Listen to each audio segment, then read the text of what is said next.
je vous propose donc de commencer. Je remercie bien sûr la ville de Saint-Brieuc de cette invitation. Cela me fait plaisir de participer à cette conférence et d'avoir un échange avec toutes les personnes, celles et ceux qui ont participé à cette consultation à l'échelon de Saint-Brieuc. Et aujourd'hui, donc, je voudrais essayer de reprendre cette problématique filles et garçons, inégalité, harcèlement, relation, en essayant donc de faire ressortir les particularités de Saint-Brieuc par rapport à l'ensemble national. Alors, tout d'abord, quels étaient les objectifs de cette consultation? Alors, tout d'abord, vous avez bien compris, donc moi je suis donc sociologue, je travaille à la fois au CNRS et à l'École des hautes études en sciences sociales. Je suis directeur d'un centre de recherche qui est le centre Maurice Alvax. Maurice Alvax, c'était un sociologue qui a beaucoup travaillé sur les classes sociales, sur la mémoire collective et aussi sur le suicide. Et il a pour caractéristique, enfin, il a été élu juste à la fin, dans les années 30 au Collège de France, et par la suite il a eu un destin tragique puisqu'il est mort en déportation à Buchenwald. Donc c'est pour si aujourd'hui je dirige un centre de recherche sur un centre de recherche qui porte le nom de Maurice Alvax, c'est aussi en relation avec cette histoire de recherche sur les classes sociales et sur les inégalités. Et donc mes recherches, vous le savez, ont porté dans le passé sur la question de la pauvreté, sur la question de la précarité, sur les formes contemporaines du lien social, et je suis venu plusieurs reprises à Saint-Brieuc pour présenter mes recherches depuis 30 ans, puisque mes premières recherches portent sur Saint-Brieuc, sur les formes de pauvreté à Saint-Brieuc. Et donc aujourd'hui, j'ai été contacté par UNICEF pour être membre du conseil scientifique, pour accompagner ces consultations nationales.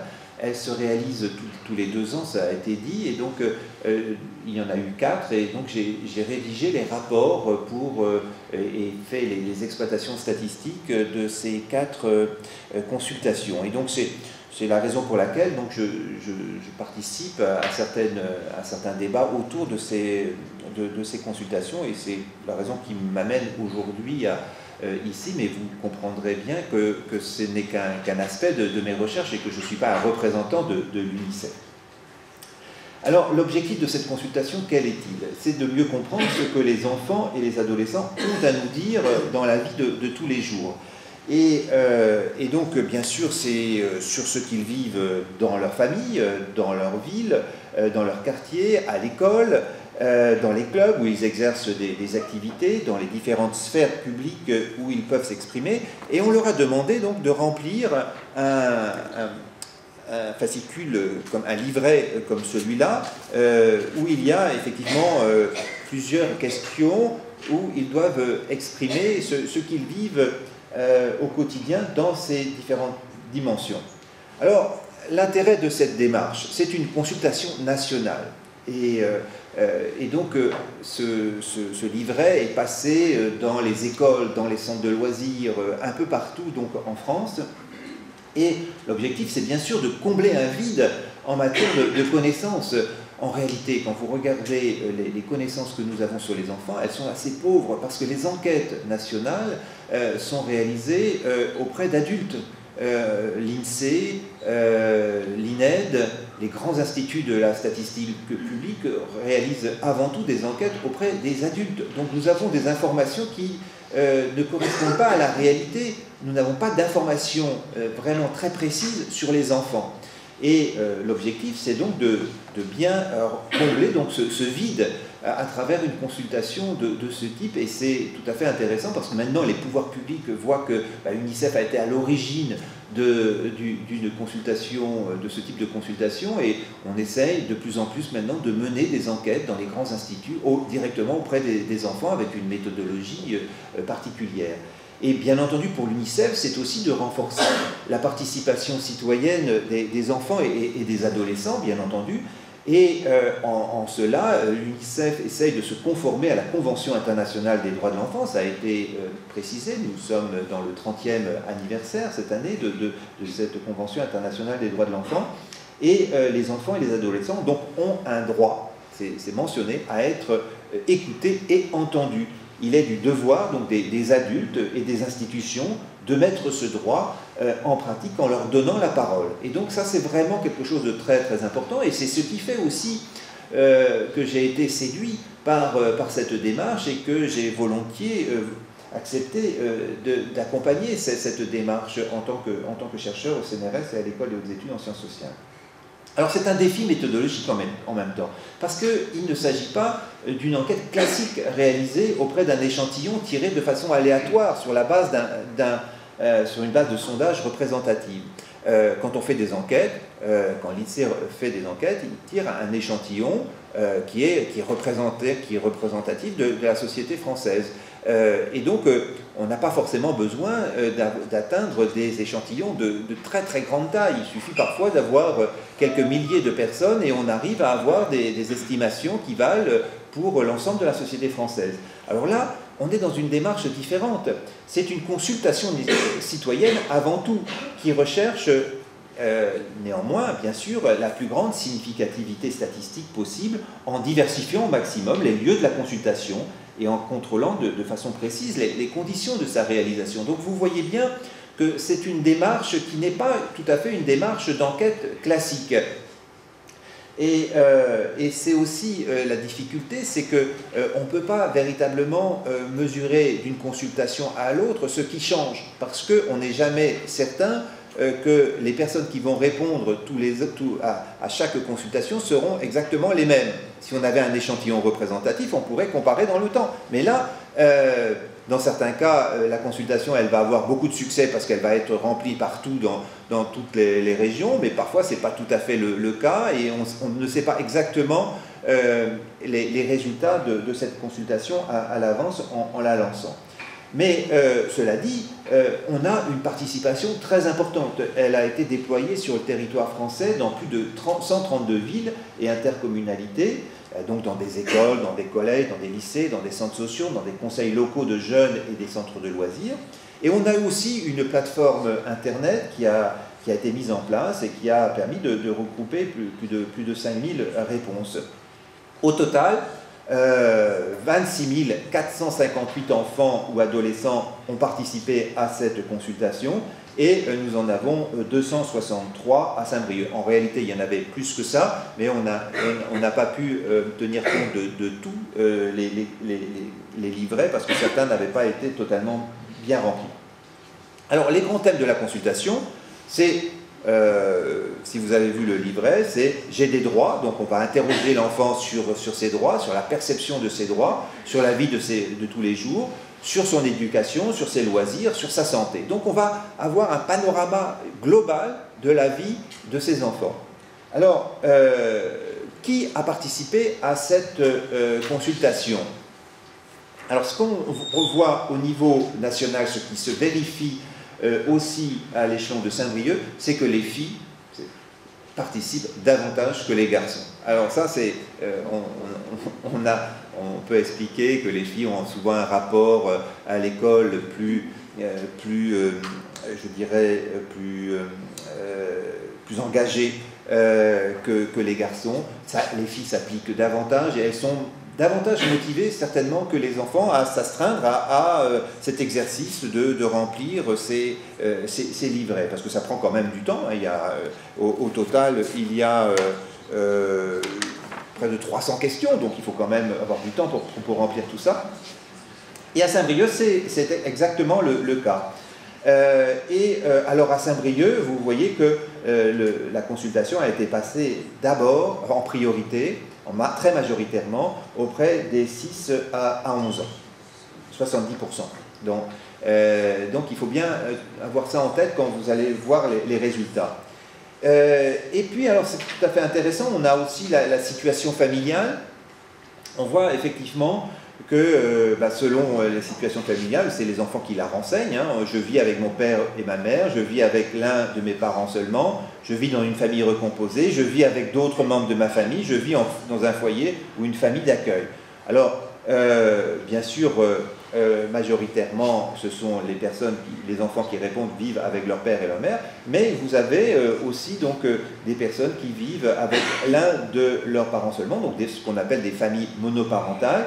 Et vous voyez qu'à Saint-Brieuc, où la consultation a été quand même en grande partie passée dans un quartier qui est le Plateau, on voit qu'il y a une proportion plus élevée de 33,6% d'enfants ou adolescents qui vivent dans une famille monoparentale.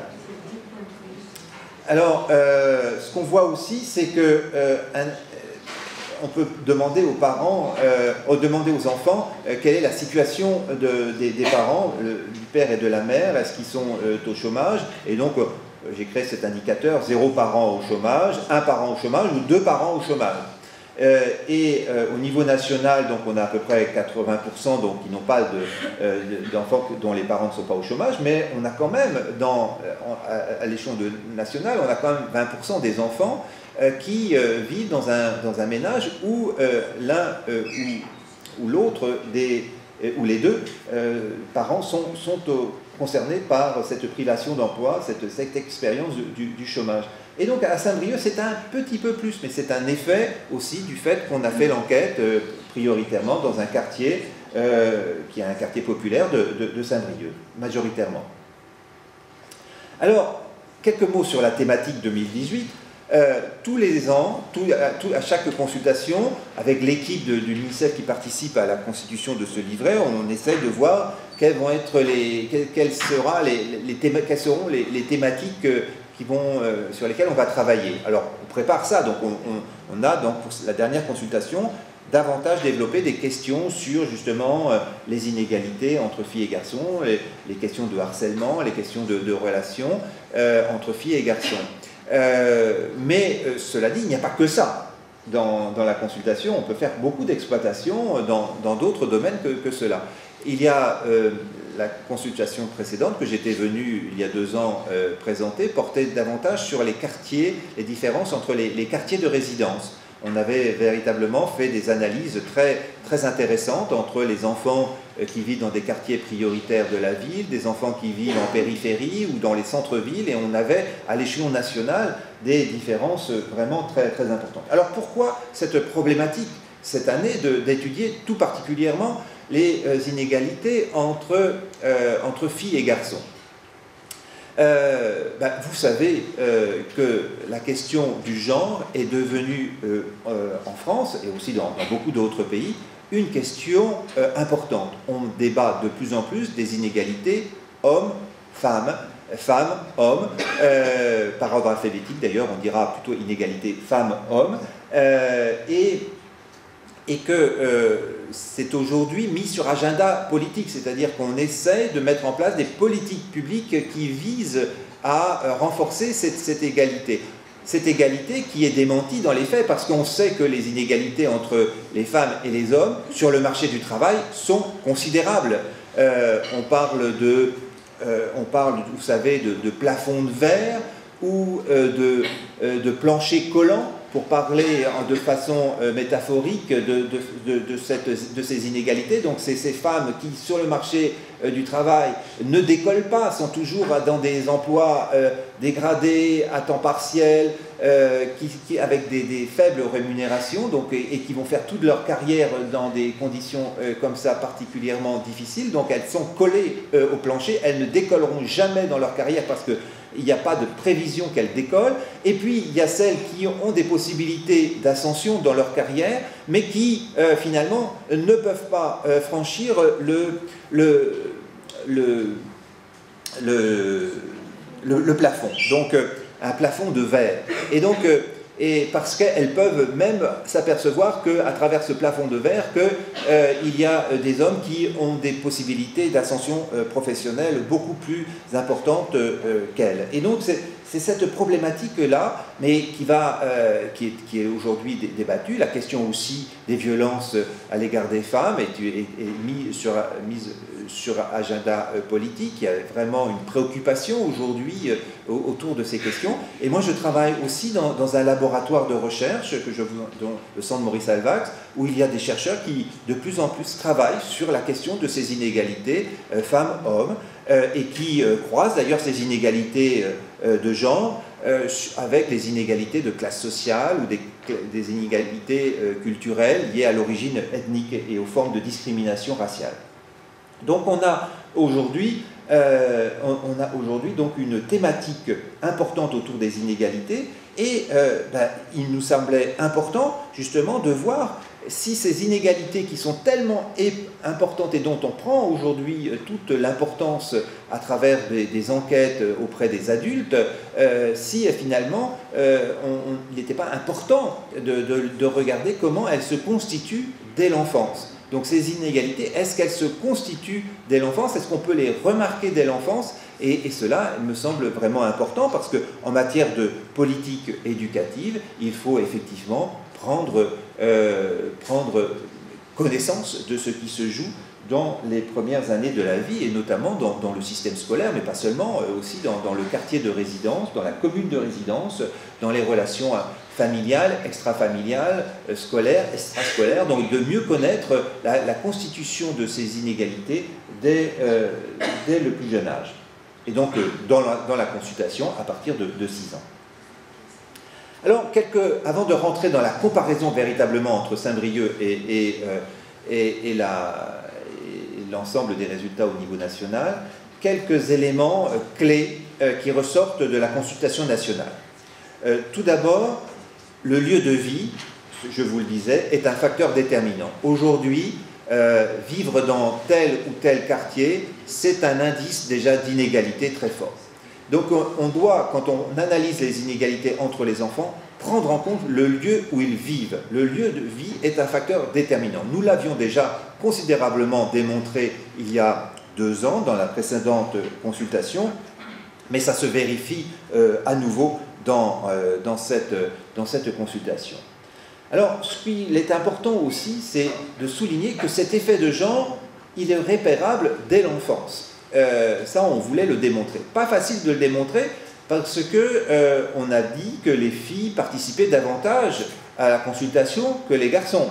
Est-ce qu'il n'y a pas des biais? Est-ce que ce ne sont pas les filles les plus appliquées, issues peut-être des milieux les plus favorisés, qui davantage s'impliquent à remplir ces questionnaires? Et donc, pour ça, pour éviter ces biais, il faut faire donc des analyses séparées. Et donc, ce que nous avons pu remarquer, c'est qu'on a fait des analyses sur les types de privations. J'y reviendrai.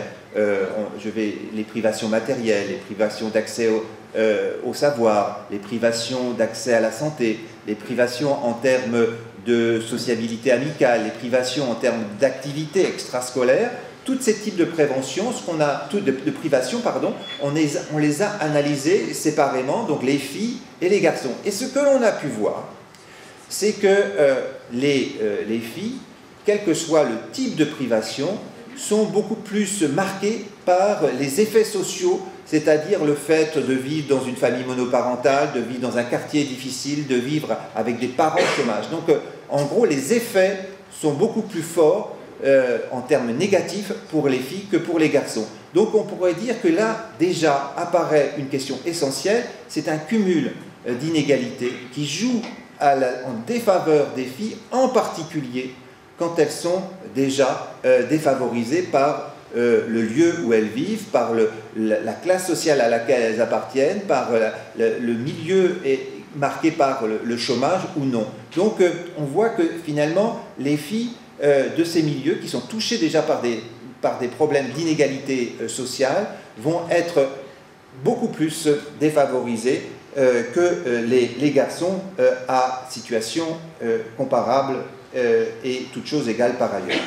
Donc ça c'est déjà quelque chose de très important qui doit nous interpeller parce que s'il y a déjà un cumul dans l'enfance d'inégalités de genre et de classe sociale, ben, ça veut dire que les filles de ces milieux-là vont partir très mal dans la vie, et encore plus mal que les garçons.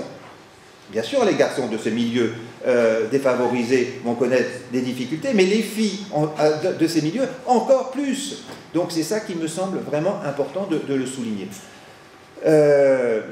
On sort au niveau national, on a sorti un autre résultat intéressant, c'est qu'il y a des formes de discrimination qui portent sur la tenue vestimentaire. C'est des formes de discrimination qui sont qui relèvent d'une forme de violence symbolique, hein, qui existe dans les écoles, tout particulièrement, et on voit que cette forme de discrimination par la tenue vestimentaire va toucher davantage les filles. Les filles sont beaucoup plus sensibles à cette forme de discrimination que les garçons. Ce que l'on voit aussi, c'est la question du harcèlement. Les filles sont harcelées dans le monde réel, mais encore de façon plus visible dans le monde virtuel. C'est-à-dire qu'on voit le harcèlement en ligne toucher, et vous allez le voir au niveau national, mais c'est vrai aussi à Saint-Brieuc, les filles sont beaucoup plus touchées que les garçons par ces formes de harcèlement. Et ces formes de harcèlement peuvent aller très loin. On a des cas de suicide à l'adolescence qui s'expliquent, on l'avait montré dans une précédente consultation d'UNICEF, qu'à l'adolescence, effectivement, il y a un risque d'être profondément disqualifié par ces formes de harcèlement, par ces moqueries, par cette forme de discrimination qui peuvent exister sur Internet, sur les réseaux sociaux, et on a des cas de suicide, effectivement, qui peuvent être expliqués par ces formes de harcèlement. Néanmoins, ce que l'on peut dire, c'est que l'école, malgré tout, est une forme de protection pour les filles. Les filles essayent effectivement de s'appliquer davantage à l'école que les garçons. Elles sont plus appliquées, plus sérieuses d'une certaine manière dans leurs devoirs, et elles vont chercher des appuis auprès des adultes de façon quand elles ont des difficultés, de façon plus systématique que les garçons. Et donc c'est aussi de cette manière qu'on explique que les filles réussissent mieux à l'école que les garçons. Et on voit qu'elles ont pourtant des carrières qui vont être moins brillantes que les garçons. Mais elles sont à l'école, elles sont plus sérieuses et elles réussissent davantage. Et en ce qui concerne aussi la perception des droits, et notamment des droits sociaux, est-ce que j'ai les mêmes droits que les garçons? Cette conscience, on voit, elle n'apparaît pas véritablement très fortement dans l'enfance. Les faits qu'il y ait des inégalités de droits, d'accès à des droits entre les filles et les garçons, les filles de 6 à 10 ans et les garçons de 6 à 10 ans n'ont pas en tête ce rapport très inégal. Mais ça commence à la préadolescence. À la préadolescence, il y a quelque chose qui se joue. Les filles commencent à se dire « Non, c'est pas juste, je ne peux pas avoir exactement les mêmes droits que les garçons. » Et elles commencent effectivement à construire cette idée qu'il y a des injustices qu'il faut combattre. Et ça, c'est positif, parce que à travers cette consultation, les filles vont exprimer ce qu'elles ressentent. Et cela me semble quelque chose de nécessaire à entendre, et donc d'être sensible à ce passage de l'enfance à l'adolescence, où cette prise de conscience a lieu.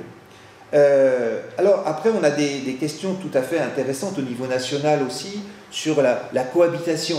Est-ce qu'une cohabitation entre les filles et garçons, est-ce qu'elle est possible? Est-ce qu'elle est toujours sereine? Est-ce que l'amitié entre un garçon et une fille, c'est possible? En fait, on remarque que dans la consultation, qu'il y a une sorte de séparation des sexes au plus jeune âge. C'est-à-dire que les garçons ont des jeux de garçons, les filles ont des jeux de filles, et que d'une certaine manière, ça se mixe assez mal. Et ça se mixe d'autant plus mal dans les écoles proches de quartiers populaires. Là, effectivement, il y a une séparation des sexes encore plus forte. Et on a posé des questions comme ça. Est-ce que finalement, à la préadolescence ou à l'adolescence, est-ce qu'il peut y avoir de l'amitié entre une fille et un garçon qui ne relève pas d'une relation amoureuse? Est-ce que l'amitié toute simple est possible? Alors les filles, elles y croient, mais les garçons y croient beaucoup moins. Parce qu'effectivement, les garçons ont en tête autre chose qu'une relation d'amitié. Et donc, il y a là quelque chose qui est de l'ordre de la cohabitation difficile sur laquelle il faut travailler, parce que dans la vie, dans le monde du travail, on va vivre, il faut apprendre à vivre dans un univers de mixité. Et donc, les relations doivent être des relations sereines, des relations d'égalité dans la vie du travail, évidemment. Et donc, ça s'apprend à l'école. Et on voit effectivement qu'il y a du chemin à faire, parce que justement dans les écoles, c'est loin d'être considéré comme facile à réaliser. Alors, une autre chose aussi, on a des questions sur l'homophobie. Les garçons, dans cette consultation, semblent plus homophobes que les filles.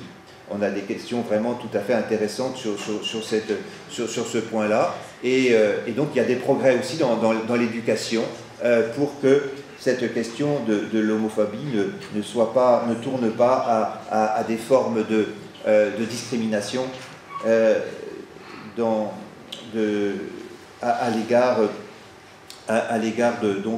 des personnes qui considèrent que l'amour entre filles et l'amour entre garçons est tout à fait possible. Et donc il y a quelque chose qui relève ici d'un point aussi sur lequel ça mériterait une certaine attention. Alors maintenant, à travers ces résultats globaux, je vais essayer avec vous de vous montrer quelles sont les particularités qui ressortent de la consultation de Saint-Brieuc. Des résultats les plus saillants, j'ai traité 4 points dans cette comparaison que j'ai faite spécialement pour cette conférence ce soir. Donc j'ai fait des analyses spécifiques pour ce soir. Sur les privations, sur les discriminations, sur le rapport à l'école, sur le quartier, la ville et les équipements. Alors, la question des privations. Je vous parlais tout à l'heure des différents types de privations. Donc, dans la consultation, on peut prendre en compte la privation matérielle, la privation préjudiciable à l'accès au savoir, la privation préjudiciable à la santé, la privation de sociabilité amicale et la privation d'activité. Tout ça, ça relève de plusieurs questions. Je vais aller vite, mais si on prend par exemple la privation matérielle, il y a plusieurs questions du questionnaire qui ont été regroupées. On va dire qu'un enfant ou un adolescent est en privation matérielle si il a répondu au moins une fois non à ces 5 questions. J'ai des vêtements neufs et pas seulement ceux que l'on me prête. J'ai 2 paires de chaussures qui me vont. À la maison, j'ai au moins un jeu ou jouet adapté à mon âge. À la maison, pour jouer dehors, j'ai un vélo, un skate, une trottinette ou des rollers. À la maison, il y a assez de place pour toute la famille. Donc, on pourra dire effectivement que s'il y a une réponse non, on va considérer que l'enfant connaît une certaine forme de privation matérielle. Donc, c'est comme ça qu'on a construit des indicateurs. Alors, je ne vais peut-être pas les passer toutes en revue, parce que ça prendra peut-être trop de temps. Voilà par exemple un autre type de privation, la privation préjudiciable à l'accès au savoir. Donc là encore, on a ici plusieurs questions, on en a 4, et on considère qu'à partir du moment où il y a une réponse non, on considère que l'enfant connaît une privation dans l'accès au savoir. Les questions sont: j'ai des livres pour lire des histoires ou apprendre des choses adaptées à mon âge. J'ai des magazines d'information adaptés à mon âge et à mes envies. Il y a un endroit chez moi pour faire mes devoirs dans le calme. J'ai la possibilité d'aller à la médiathèque. Donc, et pour la santé, c'est: je mange 3 repas par jour. Chaque jour, je mange au moins une fois de la viande ou du poisson. Chaque jour, je mange des fruits et des légumes frais. Je vais régulièrement chez le dentiste. Sur ces questions-là, il y a des inégalités de territoire considérables. Je peux vous dire que ça, c'est ce qui ressort de façon très très massive. Quand on prend en compte le lieu de résidence, le quartier de résidence, il y a des écarts considérables. Alors j'y suis, je passe tous les 2 autres, comme ça au moins vous aurez une idée de la façon dont on travaille quand on est sur des questions comme ça. La privation de sociabilité amicale, donc toujours au moins une réponse non. Parfois j'invite des amis chez moi pour jouer ou pour manger. Je peux organiser une fête pour mon anniversaire. Dans mon quartier, je peux facilement retrouver des amis pour jouer ou discuter. J'ai beaucoup d'amis sur qui je peux compter. Donc ça, c'est la sociabilité amicale. Et puis la privation d'activité, c'est mes parents peuvent payer les voyages et sorties que je fais à l'école, au collège ou au lycée. Je participe à des activités avec d'autres enfants en dehors de l'école, au collège et du lycée. Je fais des sorties, bibliothèques, expositions, concerts, spectacles avec mes parents ou d'autres adultes. Voilà ce que ça donne. Proportion d'enfants concernés donc par ces privations, selon cette méthode. Alors, pour la France, vous voyez que déjà de privation matérielle, on a à peu près 16% d'enfants qui connaissent des privations matérielles. Saint-Brieuc, là où on a fait l'enquête, sans doute effet de quartier, mais donc sur l'endroit où vous, on va dire que, je dirais, peut-être les 2/3 ont été réalisés sur le quartier du Plateau, d'après vos estimations c'est à peu près ça, donc 26%, donc c'est plus qu'au niveau national, donc on voit très bien effet de quartier. Des privations matérielles, il en existe évidemment. Privation dans le domaine de l'accès au savoir, là, Saint-Brieuc, c'est un peu mieux. Après, par rapport à la santé, c'est à peu près la même chose. En revanche, privation de sociabilité amicale, c'est beaucoup plus bas qu'au niveau, de façon très significative par rapport au niveau national. Et c'est plus bas aussi en termes de privation d'activité. Donc on pourrait dire qu'on a là, à Saint-Brieuc, si vous voulez, une chose comme ça. Donc Saint-Brieuc, c'est le trait rouge, et France entière, c'est le trait bleu. Donc vous voyez qu'il y a plus de privation matérielle à Saint-Brieuc, un peu moins de privation d'accès au savoir, un peu plus de privation santé, mais pas beaucoup plus, et moins de privation d'activité, moins de privation de sociabilité amicale. Donc on pourrait dire qu'il y a là quelque chose qui est important, une spécificité, non pas de Saint-Brieuc, mais des lieux où la consultation a été réalisée à Saint-Brieuc. Un point très important, c'est la corrélation entre ces différentes formes de privation. Alors là, j'ai noté la corrélation entre la privation matérielle des enfants et les autres formes de privation. Donc vous voyez une très très forte corrélation pour Saint-Brieuc entre privation matérielle et privation d'accès au savoir et privation santé. Ça, c'est des corrélations très significatives. Ça veut dire que il y a là presque un triptyque qui est intéressant à observer, parce qu'effectivement, il y a une probabilité forte que les enfants qui sont privés matériellement soient aussi privés d'accès au savoir et privés d'accès à la santé. Donc il y a quelque chose là qui marque effectivement très fortement les enfants. Et en revanche, la privation matérielle à Saint-Brieuc n'a pas d'effet, n'est pas corrélée à la privation de sociabilité amicale ni de privation d'activité. La privation d'activité, c'est sans doute lié en grande partie à une certaine politique de l'offre à Saint-Brieuc, qui certainement est à prendre en compte, qui est meilleure comparativement à ce que l'on peut avoir dans d'autres régions françaises, et ça, il faut aussi le souligner. Maintenant, les formes de discrimination. Alors, les questions de la discrimination, elles sont importantes aussi à prendre en compte. À l'école, les autres enfants et adolescents me respectent quelle que soit ma couleur, ma religion, ma culture ou mon physique. Et on a aussi une question à l'école, les adultes me respectent quelle que soit ma couleur, ma religion, ma culture ou mon physique. Cette question, elle est importante, évidemment. La question de la discrimination il va y avoir des variations considérables d'un quartier à l'autre, évidemment. Dans les quartiers prioritaires de la ville, généralement, la discrimination à l'école est plus importante. Et donc, on a, au niveau national, on a à peu près 10% d'enfants qui se sentent discriminés à l'école. Or, on est quand même dans des écoles républicaines, c'est-à-dire où le principe de l'égalité doit fonctionner. Donc ça veut dire qu'il y a des traitements différenciés selon l'origine, ou selon d'autres critères. Donc, mais à Saint-Brieuc, vous voyez que c'est quand même moindre.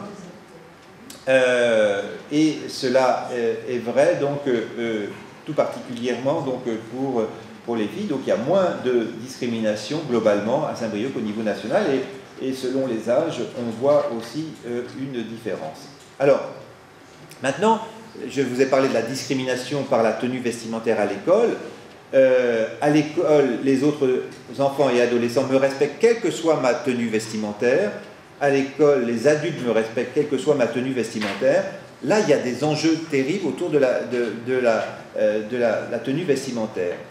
Est-ce que finalement, ça angoisse les enfants d'aller à l'école parfois, en ayant parfois des vêtements qui ne correspondent pas finalement à la norme, à la mode, d'être pas dans l'air du temps, et ces formes de discrimination peuvent provoquer des moqueries et des crises identitaires parfois.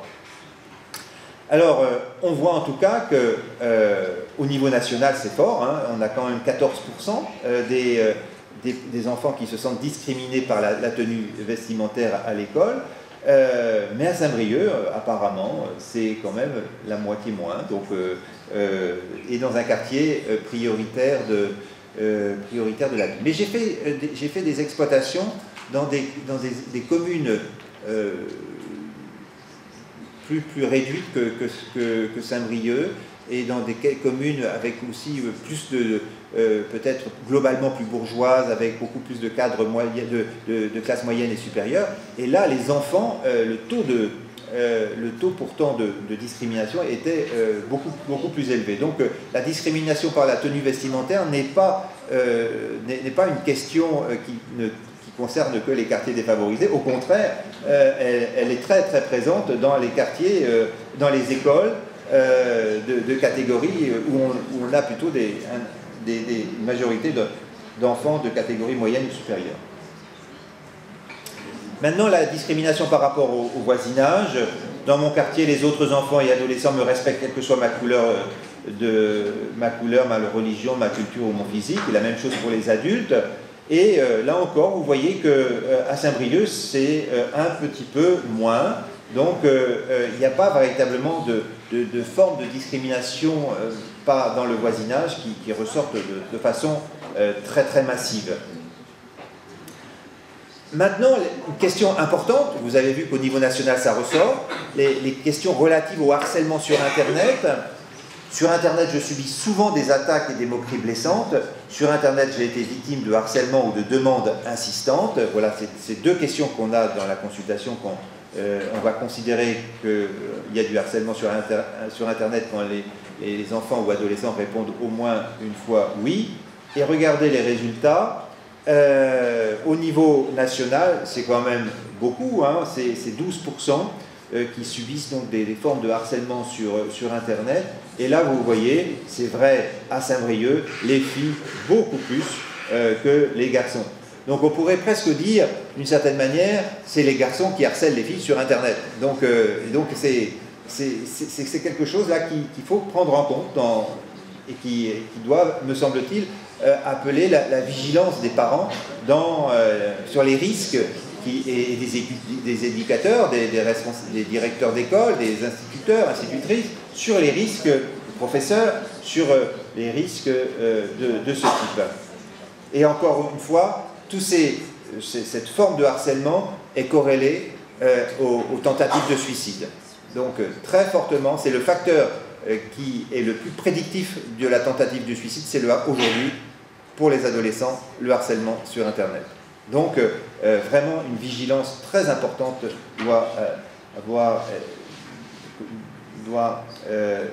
on doit avoir conscience de ce risque-là. Et donc, en ce qui concerne l'âge, vous voyez que c'est bien sûr à 15 ans et plus que c'est particulièrement fort. À Saint-Brieuc, alors c'est pas il n'y a pas beaucoup d'enfants de 15 ans et plus qui ont répondu, mais on a quand même 22%, donc c'est encore plus que la moyenne nationale. Le rapport à l'école, voilà. Troisième point, le rapport à l'école. On a parlé tout à l'heure de l'angoisse. Un enfant, c'était la question du quiz, là, vous vous rappelez, à 6 ans, est-ce que c'est un enfant sur 2 ou un enfant sur 3 qui est angoissé de ne pas réussir à l'école? À 6 ans, vous vous rendez compte? À 6 ans, c'était 1 sur 2, vous vous rendez compte? On va à l'école Dans le système français, un enfant sur deux se sent angoissé. Donc il y a quelque chose qui est... C'est un peu jeune pour être angoissé quand même. Normalement, on ne devrait pas commencer sa vie scolaire en étant aussi angoissé. Donc on a quand même une responsabilité collective là, autour de cette question. C'est repéré au niveau national, c'est quelque chose qui est un sujet de préoccupation.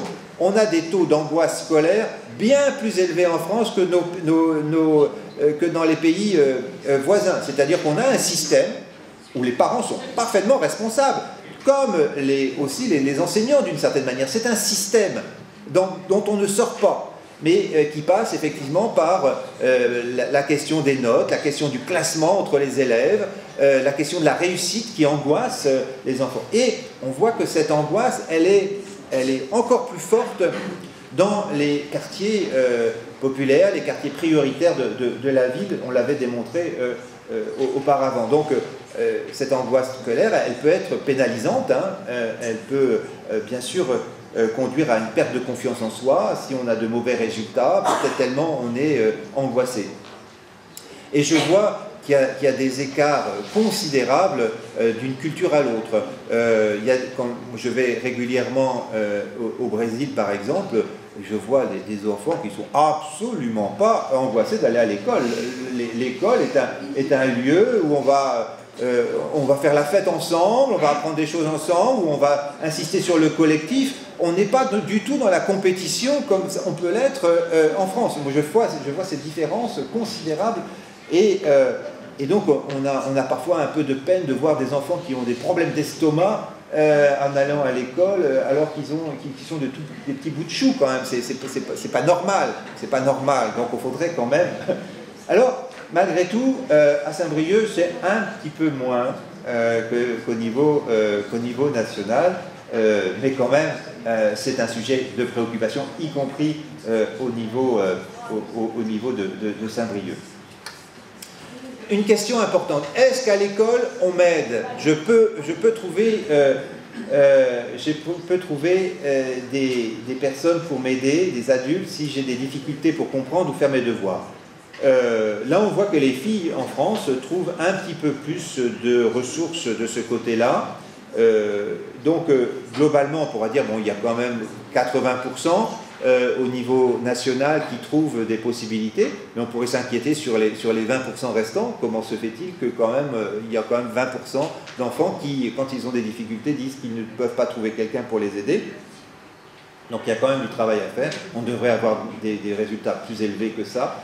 Et à Saint-Brieuc, c'est un petit peu mieux qu'au niveau national. Donc, ce qui veut dire que il me semble que les écoles, notamment en Bretagne, où on voit les résultats scolaires sont quand même généralement assez bons comparativement à d'autres régions françaises, où on met certainement l'accent sur les aides aux devoirs, sur les accompagnements des enfants et des adolescents dans leurs apprentissages.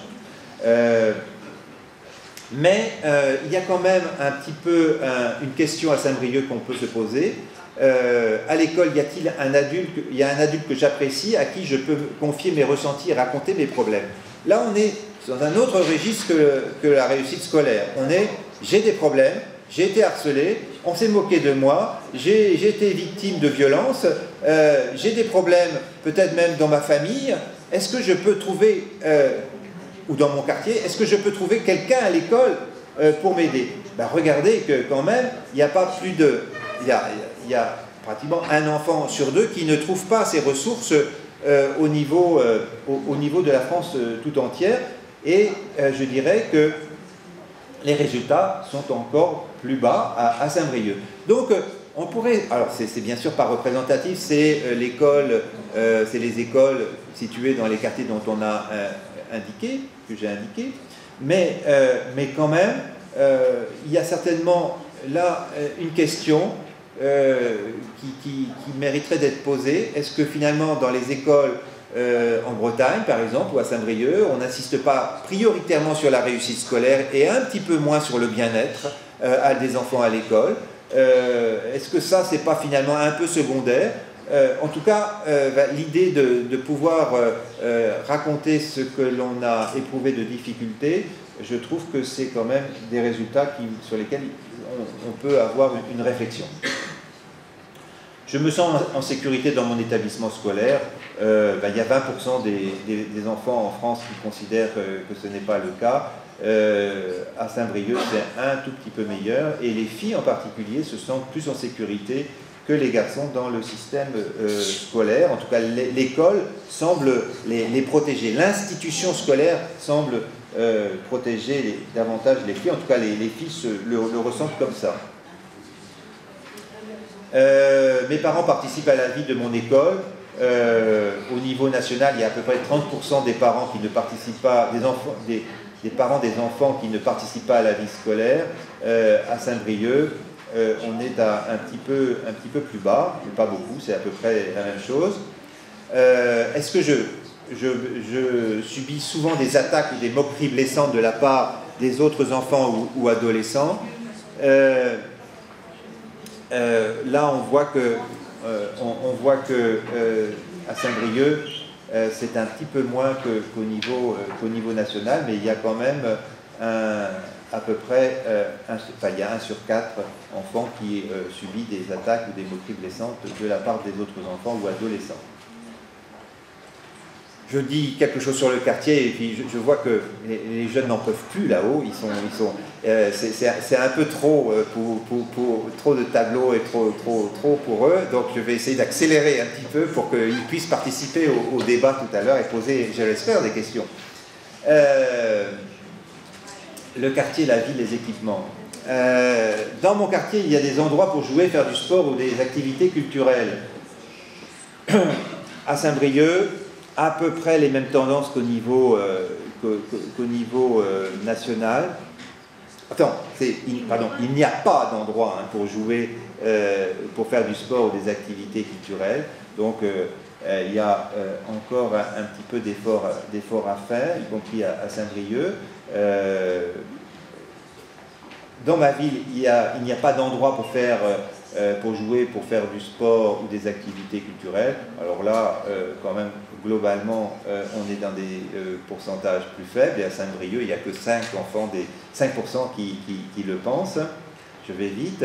En tant que fille et garçon, dans mon quartier, je ne peux pas trouver toutes les animations et équipements dont j'ai envie.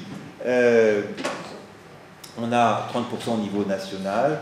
Et là, ce qui est un peu surprenant à Saint-Brieuc, alors là c'est un point sur quand même, je voudrais essayer d'aller un peu plus loin, un résultat qui m'a un peu surpris, vous voyez un pourcentage beaucoup plus élevé pour les garçons que pour les filles. Alors on aurait pu penser que les filles auraient été, puisqu'elles sont victimes beaucoup d'inégalités, elles ont conscience d'avoir moins de droits que les garçons.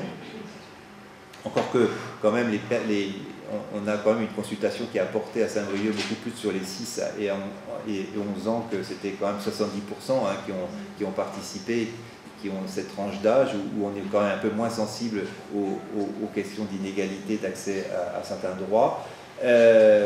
Et donc, ce qui est assez surprenant, c'est qu'effectivement, les garçons sont beaucoup plus insatisfaits des équipements et des animations de leur quartier à Saint-Brieuc que les filles.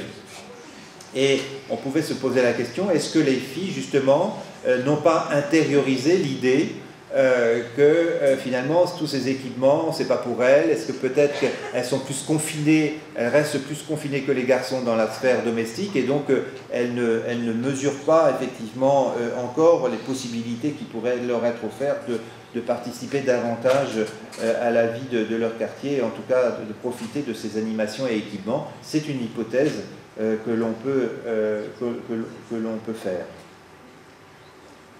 Donc je passe un petit peu plus vite. Donc dans la ville de Saint-Brieuc, effectivement, le pourcentage est beaucoup plus faible d'enfants qui considèrent qu'ils ne trouvent pas des équipements et des animations dans la ville. Donc on pourrait dire que dans le quartier, il y a des chances d'être effectivement plus en privation, mais globalement sur une ville de 50 000 habitants, la probabilité de ne rien trouver ou de ne pas avoir d'animation ou d'équipement adapté, elle est quand même beaucoup plus faible, et on le voit très nettement le pourcentage globalement est beaucoup plus faible à Saint-Brieuc que dans la France au niveau national. En tant que fille et garçon, je ne peux pas choisir les activités, sport et loisirs que je peux faire dans mon quartier. Là encore, la situation est à peu près de la même tendance, c'est-à-dire les garçons sont plus insatisfaits, alors qu'au niveau national, c'est plutôt l'inverse. Et au niveau de Saint-Brieuc, la situation est quand même globalement meilleure qu'au niveau national. Alors je passe parce que je voudrais essayer d'arriver aux éléments à retenir pour essayer de conclure et d'avoir quand même un échange avec vous, un débat avec vous. Donc comparativement à l'ensemble des jeunes, les jeunes de Saint-Brieuc sont proportionnellement plus nombreux à connaître donc des privations matérielles. C'est la première idée qu'il faut retenir. Et comparativement à l'ensemble des jeunes, les jeunes de Saint-Brieuc sont proportionnellement moins nombreux à faire l'expérience de la discrimination. Donc, plus de pauvreté matérielle, plus de privation, mais certainement un peu moins de discrimination. Les jeunes de Saint-Brieuc ont un rapport à l'école assez proche de celui de l'ensemble des jeunes, c'est-à-dire quand même pas terrible, c'est-à-dire beaucoup d'angoisse de ne pas réussir à l'école. Donc il y a quand même un climat anxiogène, global, du système éducatif, je ne dirais pas de Saint-Brieuc, mais du département des Côtes-d'Armor ou de la Bretagne, mais au niveau national. Ce qu'on peut dire, c'est que les jeunes, je l'ai rappelé donc, dans les conclusions, c'est important, peuvent trouver à l'école davantage d'aide lorsqu'ils ont des difficultés scolaires. Ça, c'est le point positif. Donc, on a quand même des dispositifs d'accompagnement des jeunes en difficulté qui sont certainement opérants, efficaces dans une certaine mesure, et plus efficaces à Saint-Brieuc qu'au niveau national, mais moins lorsqu'ils éprouvent le besoin de se confier à un adulte et de confier leurs ressentis et leurs problèmes personnels. Et point positif aussi, les jeunes de Saint-Brieuc à l'école subissent moins de moqueries blessantes. Le harcèlement sur Internet touche beaucoup plus de filles que les garçons, aussi bien à Saint-Brieuc qu'au niveau national.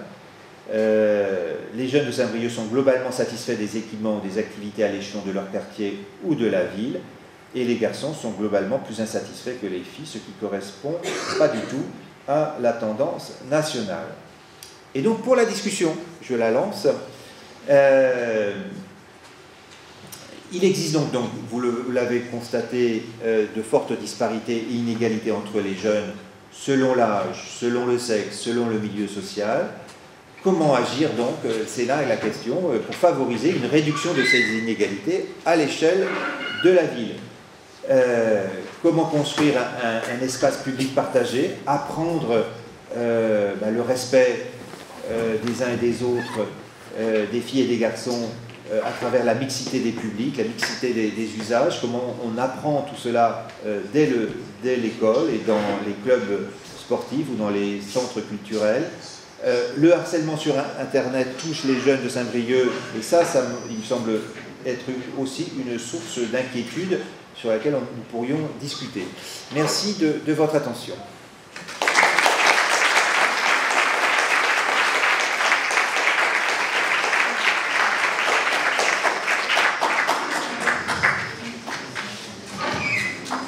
Bien.